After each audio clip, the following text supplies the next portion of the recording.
Lecture 4 এ আমরা স্টেরিওকেমিক্যাল drawing সমূহের ইন্টারকনভার্সনটা সম্পর্কে আমরা জানব। আমরা দেখলাম যে কিভাবে একটা যৌগকে 3 ডাইমেনশনালি বিভিন্নভাবে উপস্থাপন করতে হয়, যেমন ফ্লাইং ওয়েজ ফর্মুলা, তারপর ছিল সহর্স ফর্মুলা, নিউম্যান ফর্মুলা এবং সর্বশেষ আমরা দেখেছিলাম ফিশার ফর্মুলা। তো আমরা এটা উপস্থাপন করলাম। শুরুতে ওয়েজ ড্যাশ, যেখানে ওয়েজ এবং ড্যাশ থাকবে, এটা ছিল সহর্স ফর্মুলা, আর ছিল নিউম্যান ফর্মুলা বা নিউম্যান প্রজেকশন, এবং সর্বশেষ আমরা দেখেছিলাম ফিশার প্রজেকশন। আমি যদি একটু রিক্যাপ করে দেই, ফিশার প্রজেকশনে আমরা ভার্টিক্যাল একটা লাইন দিয়ে প্রকাশ করতাম, যেটা কিনা বিলো দ্য প্লেনে নির্দেশ করতো, মানে এটা বাঁকায় যেত। আর যে সমস্ত হরাইজন্টাল লাইন ছিল, এটা প্রজাপতির পাখার মতো যেন আমাদের বাইরের দিকে বের হয়ে আসে, এটাকে আমরা বুঝিয়েছিলাম। আচ্ছা, এখন আমরা একটা একটা করে এই ইন্টার কনভার্সন গুলাই খেয়াল করব। শুরুতে আমরা দেখব ফিশার থেকে কিভাবে ফ্লাইং ওয়েজে নিতে হয়। যে ফিশার প্রজেকশন দেওয়া আছে, এখান থেকে ফ্লাইং ওয়েজে নিতে হবে এবং সেখান থেকে আরএস নোমেনক্লেচার বা এনানসিওমারের যে অ্যাবসোলিউট কনফিগারেশন রয়েছে সেটা বের করতে হয়। প্রিভিয়াস লেকচারে দেখেছিলাম যেটা কিনা ভার্টিক্যাল লাইনে থাকে, সেটা হচ্ছে আমাদের থেকে দূরে সরে যায়। মানে আমরা দেখতে পাবো যেন এটা আমাদের থেকে একদম জাস্ট বিলো দ্য প্লেনের দিকে ঢুকে যাচ্ছে, ঠিক আছে, প্লেনের ভেতরে ঢুকে যাচ্ছে। আর যেটা হরাইজন্টাল লাইন, এই হরাইজন্টাল লাইনগুলো যেন আমাদের দিকে আসে। আচ্ছা, এখন এটাকে আমরা ঠিক এইভাবে উপস্থাপন করতে পারবো। ১ নাম্বার কার্বন বা ১ নাম্বার গ্রুপ, যেটাকে আমরা বলবো এই হচ্ছে নাম্বার 1। এখন এটাকে এবং সবার নিচে যেটা আছে এটা, এটাকে আমরা ঠিক এই জায়গাতে রাখবো এবং মাঝখানের যতগুলা গ্রুপ বা কার্বন থাকবে তাদেরকে আমরা ঠিক এরকম একটা বাঁকানো চাঁদের মতো একটা সি কনফরমেশনে সি, যে এদেরকে আমরা সি এর মতো করে উপস্থাপন করব। আমরা বাকিও উপস্থাপন করব এবং মাঝখানে যতগুলো কার্বন আছে সেই কার্বনগুলোকে আমি একটা কর্নার আকারে উপস্থাপন করলাম। এই একটা, দুইটা, তিনটা এবং এই চারটা। এখন দেখতে হবে আমরা যদি এই স্ট্রাকচারটাকে যদি আমরা ঠিক এইভাবে সাইড থেকে কল্পনা করি, তাহলে আমরা দেখতে পাবো যে ডান দিকে যেটা আছে, এই ডান দিকের গ্রুপটা যেন বাইরের দিকে বের হয়ে আসবে, মানে আমাদের দিকে যেন বের হয়ে আসে, এরকম মনে হবে। তাহলে এখানে আসবে কি, হাইড্রোক্সিল। আর বামে যেটা থাকবে সেটা মনে হবে সেটা ভেতরের দিকে ঢুকে গেছে, এই হলো হাইড্রোজেন। সেম ভাবে আমি এই কার্বনের কথা চিন্তা করি, এটা হচ্ছে এটা, ডানে যেটা আছে সেটা বাইরের দিকে বের হয়ে আসবে, এই যে হাইড্রোক্সিল। আর বামে যেটা সেটা ভেতরের দিকে যাবে, হাইড্রোজেন। তারপরের কার্বন ডানে আছে হাইড্রোজেন, যেটা বাইরের দিকে বের হয়ে আসবে। আর বামে যেটা থাকবে সেটাকে আমরা ভেতরের দিকে দেখাবো।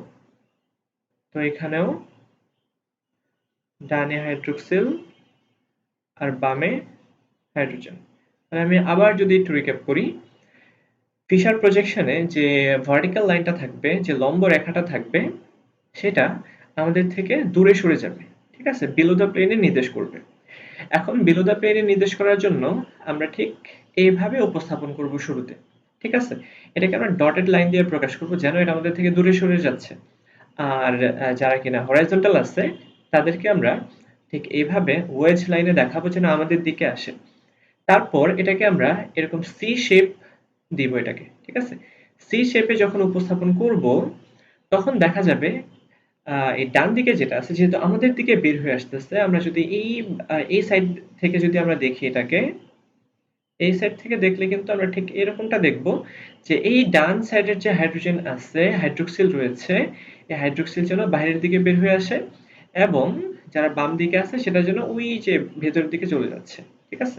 তাহলে এটা কি, এই সাইডটা কি আমাদের হাইড্রোক্সিল আমাদের কাছে না, এটা কাছে থাকবে মানে আমাদের দিকে চলে আসবে। আর হাইড্রোজেন যেটা সেটা ভেতরের দিকে যাবে। আমরা জাস্ট এটাকে মাথায় রাখার জন্য এইভাবে বলবো, যখন আমরা সি শেপ দিয়ে এই ফ্লাইং ওয়েজ ফর্মুলাটাকে আঁকবো, তখন ডানে যেটা থাকবে সেটা যাবে উপরে আর বামে যেটা থাকবে সেটা নিচে। এখন কেন? কারণ আমরা যদি এই সাইড থেকে দেখি, এই সাইড থেকে যদি আমরা দেখি সি শেপ বানানোর জন্য, তাহলে আমরা দেখতে পাবো ডান দিকে যেটা আছে সেটা আমাদের কাছে আছে, তাই কিনা, হাইড্রোক্সিল আমাদের কাছে আছে, হাইড্রোক্সিল আমাদের কাছে আছে। তো যেটা আমাদের দিকে আমাদের কাছে থাকে, মানে আমাদের দিকে যেটা আসে সেটাকে আমরা কিভাবে দেখাই, ওয়েজ লাইনে দেখাই। ঠিক এইভাবেই আমরা ফিশার প্রজেকশন থেকে ফ্লাইং ওয়েজ ফর্মুলাতে নিয়ে যেতে পারবো। এবার আমরা খেয়াল করি কিভাবে এই উল্টা কাজটা করতে হয়। ফ্লাইং ওয়েজ থেকে যেভাবে ফিশারে নেব সেটাই আমরা একটু খেয়াল করি। তো এখানে ফ্লাইং ওয়েজ ফর্মুলা দেওয়া আছে যে এখানে ফ্লোরিন, এই যে সলিড লাইন এটা আছে এর উপরে অন দ্য প্লেনের উপর লাগানো অবস্থায় হাইড্রোজেন ভেতরের দিকে গেল এবং ক্লোরিন বাইরে আসলো, ব্রোমিন ভেতরে গেল, ফ্লোরিন বাইরে গেল। এটা মনে রাখাটা একটু জরুরি। তো আমরা একটু নাম্বারিংটা করে দিই। এটা হচ্ছে 1, এটা 2। আমরা শুরুতেই এই ফ্লাইং ওয়েজ ফর্মুলাটাকে সহর্স প্রজেকশনে কনভার্ট করব। তো সহর্স প্রজেকশনে কিভাবে কনভার্ট করা যায়? যেখানে এই সলিড লাইন রয়েছে, এই যে সলিড লাইন, এই সলিড লাইনটাকে আমরা ঠিক এইভাবে উপস্থাপন করব। এটাকে কি বলা যায়? একটা স্ট্রাকচারে আমরা কনভার্ট করব, উপস্থাপন করব। এরপর যেটা ভেতরের দিকে গেছে সেটাকে আমরা বাম দিকে রাখবো। যেটা ভেতরে গেল সেটাকে আমরা কোথায় রাখবো? বাম দিকে রাখবো। হাইড্রোজেন ভেতরে গেছে তাকে বাম দিকে রাখলাম। আর ক্লোরিন যেহেতু বাহিরের দিকে বের হয়ে আসে এটাকে আমরা ডান দিকে রাখবো। সবসময় এই কনভেনশনটা মাথায় রাখতে হবে, যেটা ভেতরে সেটা বামে, যেটা বাইরে সেটা ডানে। তাহলে আর কোনো ধরনের কমপ্লেক্সিটি আসে না। আর এই মাথায় কি ছিল? এই মাথায় ছিল আমাদের ফ্লোরিন। আচ্ছা, এবং ওই মাথায় ছিল আয়োডিন। আমরা লিখে রাখলাম শুরুতেই। আর এই যে কার্বনটা 2 নাম্বার কার্বন, এটাকে আমরা 1 নাম্বার দিলাম এবং এটাকে 2 নাম্বার দিলাম। 1 নাম্বার এবং 2 নাম্বার। এই 2 নাম্বার কার্বনে ব্রোমিন ভেতরের দিকে গেল, তাই আমরা ব্রোমিনকে রাখবো বাম পাশে। এবং ফ্লোরিন যেহেতু বাইরে বের হয়ে আসে এটাকে আমরা রাখবো কোথায়? ডান পাশে। আচ্ছা, তো এই ইয়েটা, এই কনভেনশনটা আমাদের মাথায় রাখতে হবে যে শুরুতেই যেটা আমরা যদি ফ্লাই ওয়েস থেকে ফিশারি নিতে যাই আমাদের শুরুতেই সহর্স প্রজেকশনে কনভার্ট করতে হবে। তো সহর্সে কনভার্সনের জন্য আমাদের শুরুতেই যেটা করতে হচ্ছে, যেটা অন দ্য প্লেনে রয়েছে মানে সলিড লাইনের মাধ্যমে যেটা উপস্থাপিত হয়েছে সেটাকে আমরা এই রকম স্ট্রাকচারে কনভার্ট করব। ঠিক আছে? মানে এটাকে আমরা এইভাবে উপস্থাপন করব।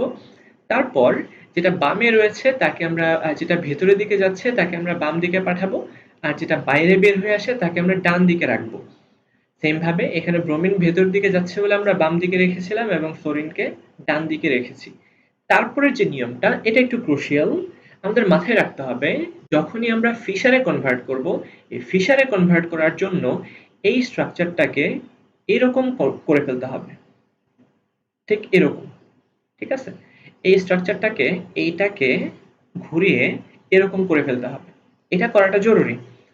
যদি আমরা এরকম করতে চাই তাহলে দেখা যাচ্ছে আয়োডিন উপরে ছিল তাকে নিচের দিকে নামিয়ে ফেলতে হবে। তো নামানোর বিষয়টা খুবই ইজি। যেটা যেদিকে আছে তার বিপরীত দিকে আমরা জাস্ট সুন্দর করে পাঠিয়ে দিব। ঠিক এইভাবে, ঠিক এইভাবে। ঠিক আছে? তাহলে এখানে আসবে কি? এখানে আসবে আয়োডিন, এইখানে যাবে এই ব্রোমিন, এই হচ্ছে ব্রোমিন। আচ্ছা, আর এখানে যাবে কে? ফ্লোরিন। তাহলে এরপরের স্ট্রাকচারটা দেখতে এরকম হবে। আমরা এরকম উল্টা একটা স্ট্রাকচারে নিয়ে গেলাম। এটা 1 নাম্বার কার্বন, এটা 2 নাম্বার কার্বন। আর বামে যে ছিল তাকে আমরা বামে রেখে দিলাম, ডানে যে ডানে রেখে দিলাম। এবং এখানে দেখা যাচ্ছে নিচে চলে আসলো আয়োডিন, এবার বামে গেল ফ্লোরিন, বামে গেল ফ্লোরিন এবং ডানে গেল ব্রোমিন। এই কাজটা আমাদের করা শেষ।